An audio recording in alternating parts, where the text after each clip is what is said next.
Η μάχη, όπως είπα προηγουμένως, μπορεί να χάθηκε. Ο λογαριστικός πόλεμος, η έκβαση του πολέμου ήρθε το 479 π.Χ. στις πλατείες, όπου το ελληνικό πεζικό συνέτρεψε τα βαρβαρικά στήθη και τα οδήγησε πίσω στην Ασιατική Ήπειρο. Την ίδια χρονιά έλαβε χώρα και η μάχη της Μυκάλης και με αυτές τις δύο νικηφόρες μάχες τίθεται οριστικό τέλος στη δεύτερη εισβολή των Περσών στην Ελλάδα. Χρειάστηκαν μεγάλες θυσίες και τη μεγαλύτερη την προσέφερε η ηρωική γη της Σπάρτης, που θυσίασε τον βασιλιά της για να γίνει όλη η υπόλοιπη Ελλάδα ελεύθερη. Γιατί τότε, όπως πάντα, κανένα αγαθό δεν ήταν πολυτιμότερο για τον Έλληνα από αυτό της ελευθερίας. Και ήξερε πως για να το κερδίσει έπρεπε να είναι άξιος πολεμιστής. Ζήτω η νίκη!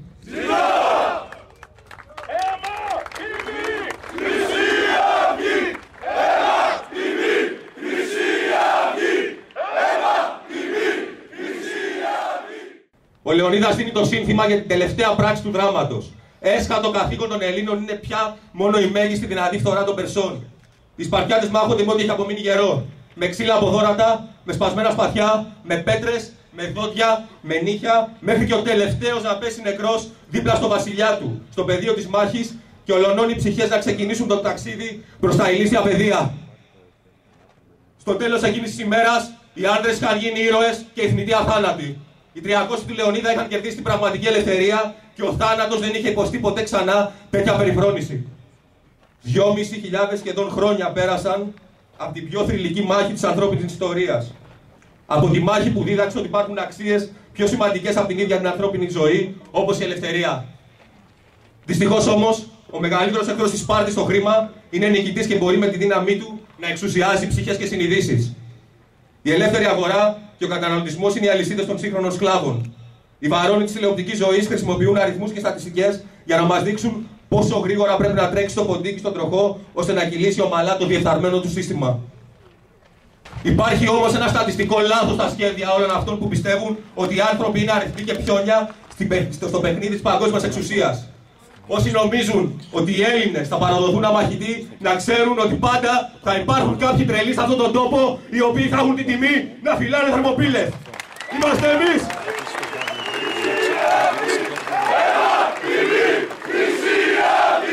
Είμαστε εμείς, οι Σαυγίτες, που θα κάνουμε τη μάχη για την ελευθερία της πατρίδας μας, ώστε οι Ελλάδοι και τα μαυροκόκκινα λάβανα της ιδέας μας να κυματίζουν ελεύθερα στον ελληνικό ουρανό ή μέχρι και ο τελευταίος από εμάς να πέσει μαχόμενος για το σκοπό και να γίνουμε το παράδειγμα για τις επόμενες γενιές.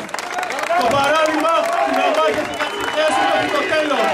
Πόσοι από εσάς ήταν εδώ 10 χρόνια πριν, λίγες δεκάδες μέλη της Χρυσής Αυγής έδιναν φόρο τιμή στο Λεωνίδα, λίγες δεκάδες, και σήμερα είμαστε χιλιάδες και σε όλη την Ελλάδα είμαστε εκατοντάδες χιλιάδες, ίσως εκατομμύρια, με όλους αυτούς τους νέους που μπορεί να μην τους κατέγραψε η εκλογική διαδικασία. Είναι όμως δοσμένοι η προσπάθεια. Πιστεύουν πως πάνω απ' όλα το μέλλον της Ελλάδας είναι αυτό το κίνημα, με σήμα τον αρχαίο ελληνικό μέανδρο. Αυτοί οι οποίοι έχουν καταλάβει τη χώρα, τα εκατομμύρια των λαθρομεταναστών, είναι σίγουρα φιλετικά οι απόγονοι των προπομπών του στρατεύματος του Ξέρξη. Αυτοί οι άθλοι με τη μηδενική πολεμική αξία, οι οποίοι συνετρίβησαν όταν έπεσαν πάνω στον τοίχο των Σπαρτιατών, και δυστυχώς σήμερα οι απόγονοί τους εντελώς ανέμακτα έχουν καταλάβει μια ολόκληρη χώρα, έχουν ισοπεδώσει έναν ολόκληρο λαό. Οι Μύδοι όμως οι πραγματικοί σήμερα δεν έρχονται στην Ελλάδα εξ Ανατολών. Οι Μύδοι είναι αυτοί που έχουν κυριαρχήσει, έχουν επιβάλει τους δικούς τους ανθρώπους στην πολιτική ζωή της χώρας, όπου σαν σφήνα μπαίνει σήμερα το εθνικιστικό κίνημα για να αλώσει τη διαφθορά και να κάνει μια μέρα να ξημερώσει μια άλλη Ελλάδα, μια πραγματικά ελεύθερη Ελλάδα. Έχουν χτυπήσει την ψυχή και το σώμα της πατρίδας μας. Έχουν χτυπήσει την εθνική μας υπερηφάνεια. Έχουν χτυπήσει τον εθνικό μας πλούτο. Και όταν μιλάω για εθνικό πλούτο, δεν αναφέρομαι μόνο στα κοιτάσματα της ελληνικής αποκλειστικής οικονομικής ζώνης, όπου εκεί βρίσκεται και το μέλλον για την ανάπτυξη αυτής της πατρίδας. Όταν μιλάω για πλούτο, μιλάω για το φιλότιμο αυτού του λαού που έχει πληγεί, που βλέπει Πακιστανούς βιαστές να ασελγούν πάνω στο σώμα ανήλικων Ελληνίδων και που δεν αντιδρά κανείς, και μόνο τα παιδιά με τις μαύρες μπλούζες δίνουν το παρόν δυναμικά. και αντιμετωπίζουν το μέρος ενός ελληνικού συστήματος εξουσίας. Συναγωνιστές και συναγωνίστριες, αναφέρθηκε και προηγουμένως ένας εκ των ομιλητών για χρόνια περασμένα, όταν Αύγουστο ή Ιούλιο σε αυτόν εδώ το χώρο η Χρυσή Αυγή με λίγες δεκάδες ξεχωριστών αγωνιστών τιμούσε τη μνήμη του Λεωνίδα, των 300 του Δημοφίλου και των 700 θεσπιαίων. Ήμασταν λίγοι τρελοί, έλεγαν. Λίγοι ρομαντικοί, λίγοι φανατικοί. Όμως ο χρόνος μας δικαίωσε. Είμαστε χιλιάδες. Είμαστε εδώ. Είμαστε η Χρυσή Αυγή που θα γίνει ο εφιάλτης τους. Χρυσή Αυγή!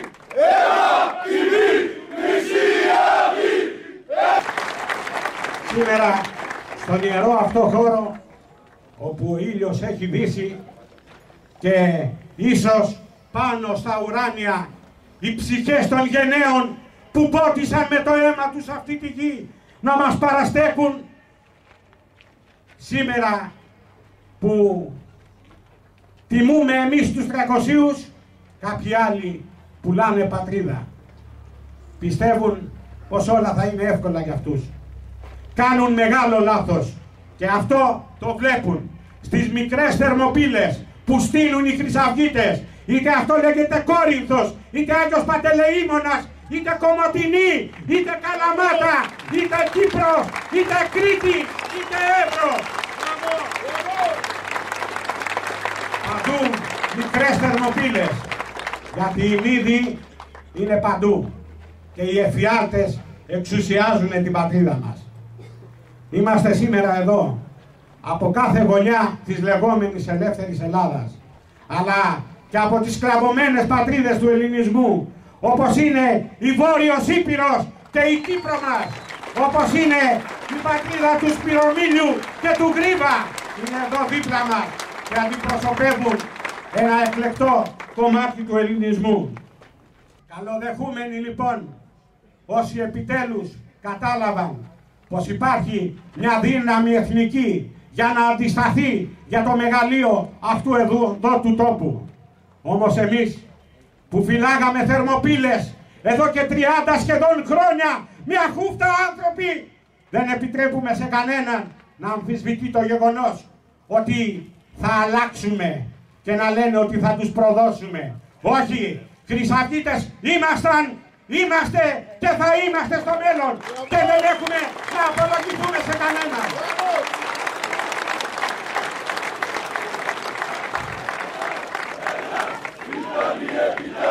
Εμείς περιμένουμε την ώρα να γίνουμε αρκετά δυνατοί για να διεκδικήσουμε το δίκαιο των Ελλήνων.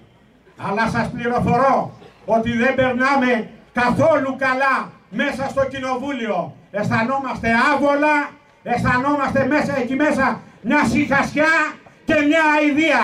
Εάν θέλουν τα εγκαταλείπουμε ανά πάσα στιγμή και βγαίνουμε στους δρόμους και να δούμε πόσα πίδια βγάζει ο Σάκος, να δούνε τότε τι σημαίνει τάγματα επάνω, τι σημαίνει μάχη, τι σημαίνει αγώνα.